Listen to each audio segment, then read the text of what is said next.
Was Trump's second state visit a victory for Starmer? What do you think? Get your calls in now. I'm going to ask you to cast your mind back to only a few days ago, maybe about a week ago, when Sir Keir Starmer was facing calls within his own party to step down as leader after sacking Peter Mandelson and accepting the resignation of Angela Rayner. And no one's talking about that anymore, though, are they, after the whirlwind three-day visit from President Trump? It's his second state visit and spent the majority of his time with the royal family at Windsor.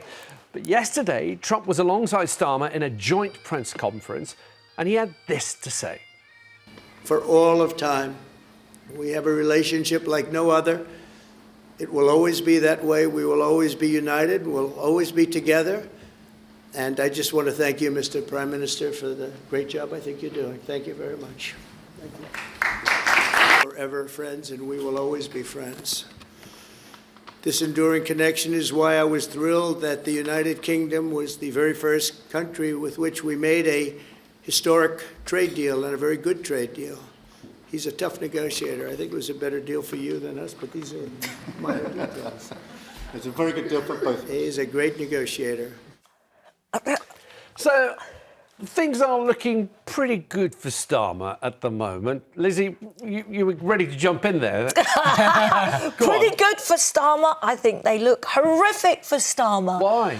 Well, I mean, Trump just gave a masterclass in having to do a press, a conference, and telling Starmer how to deal with, with problems in his own country. He talked about immigration, said get the military in. Talked about, the wind farms, saying they're an expensive joke. It was unbelievable. I mean, there's Trump, he looked like the boss, and there was Starmer, looked like a scared rabbit in the headlights, like a meerkat going, please don't anyone ask about Peter Mandelson. Yikes. Well, they did. And they did. And how cool was Trump? He flicked it off like, I don't know the man. And then Starmer going, phew, thanks for that. Hang on, he said, I don't know the man.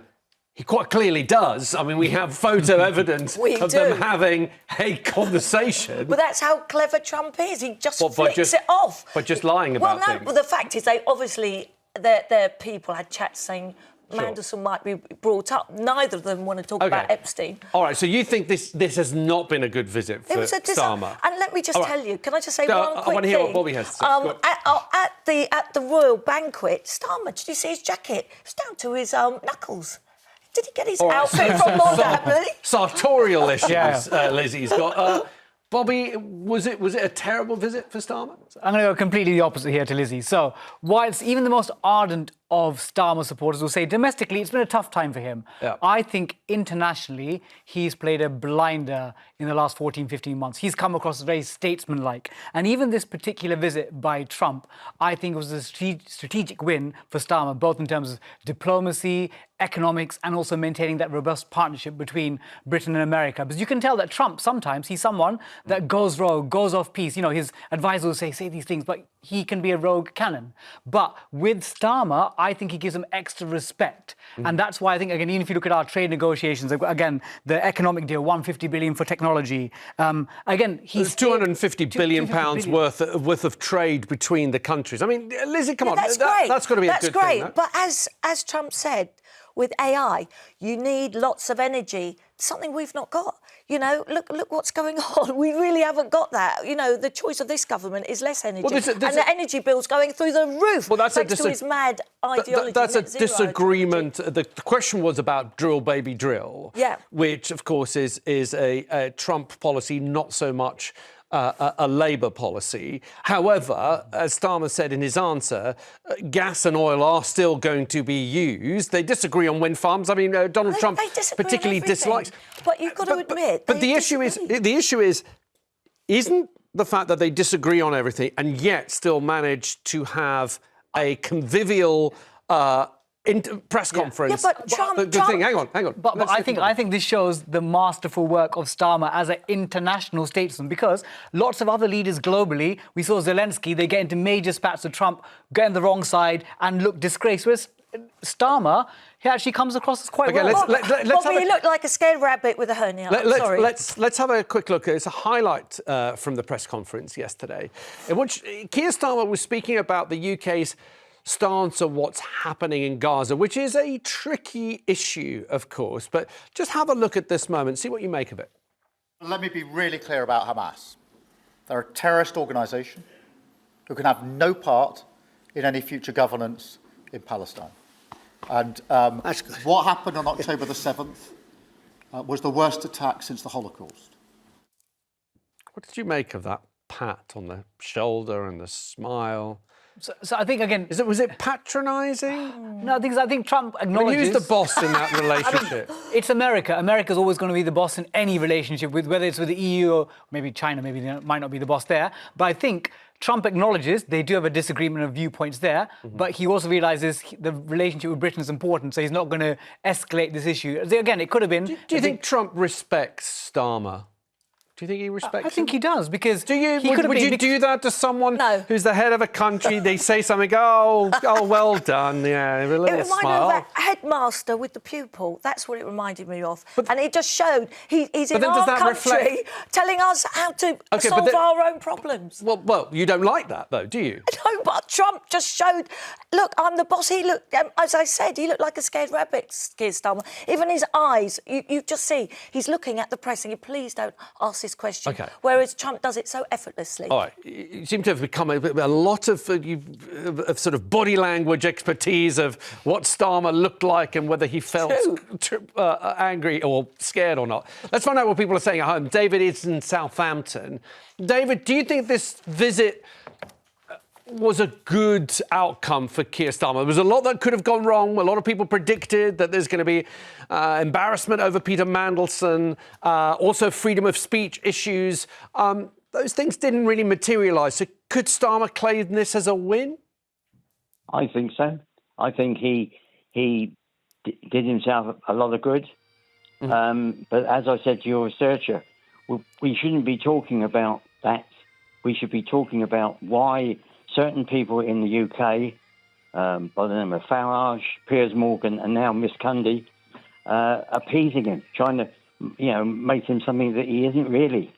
I do get upset about it because so much of it is, Mr. Trump this, Mr. Trump that.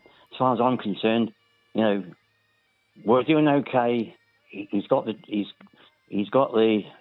business done, and we shouldn't be licking Trump's ice cream.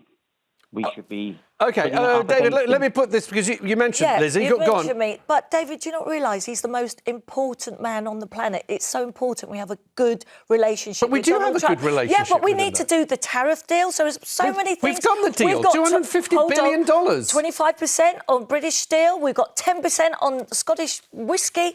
I mean, it's going to cost us millions. We need to keep Trump, we need to butter him up. And that's what this state visit did. The royal family were amazing. Right, so it was a good I'm afraid, for Trump and the royal family, but not for Keir Starmer, because I'm afraid he's still going to get his... I don't quite understand. I don't quite understand what's been bad for Keir Starmer yet. You haven't pointed it out. I've said he got a masterclass in how to hold. But how has it been bad? But Lizzie, in terms of the substantives, that $250 billion trade deal, surely that's something that's great for Britain. We need the jobs, we need the investment. Of course we do. And then judge Keir Starmer by the deals, maybe not by the little taps and subtle body language. I'm not talking about the body taps. Let's go back to the calls. David, thank you for kicking us off. Boss. Jean's in Northumberland. Jean, do you agree with Lizzie that perhaps it wasn't such a good visit for Keir Starmer, that he got bossed in that press conference? We saw that pat on the back. Has it been a bad visit for Keir Starmer? Absolutely not. Right. I don't know what Miss Cundy actually watches, but I felt Trump was a very rude man. Yeah. Rude? He dissed people constantly, and I think Keir Starmer showed great respect to Trump. Mm-hmm. How he managed to keep his cool, I'll never know, because Trump just attacks people. You don't know what he's going to say next. He's so rude. Jane, Yes, where did he diss someone? Give me the example where he dissed someone, Donald Trump. I thought he was on very good behaviour. Not yesterday, but Ukraine's the meeting with Zelensky. My goodness. Did you actually watched the way he spoke to Zelensky? Yeah, we're talking about the state visit. We're not talking about Zelensky, Lizzie, Jane. Once, Jane, we're talking about the state visit. Listen to what people have to say before you interrupt them constantly. Okay. You do that all the time. I watch you. You're not good. Jean, what Lizzie is asking for, perhaps, is was there an instance of this visit that Donald Trump was rude or disrespectful? I mean, you could say he was perhaps disrespectful for London Mayor Sadiq Khan. He did. He waited until he got on the plane home and started attacking the Mayor of London. Okay. Now, I mean, fine if you don't like somebody, but rude and saying he's a terrible man and all this. He doesn't know the man. He doesn't know him. But Jane, the Mayor of London was saying it to Trump. He was calling him all sorts of names for the visit. And this is a very important state visit. I have never heard Sadiq Khan say anything against Donald Trump in public. Jean, I'm only going to move on because I want to squeeze in Howard, who's patiently waiting to speak to us from Lincolnshire. Howard, welcome to the show.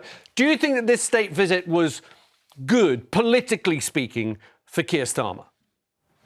Hi, Alexis, and hi, panel. I do think that this state visit and the way Keir Starmer has handled Trump and America, I actually do think it's a massive feather in the cap for Keir Starmer.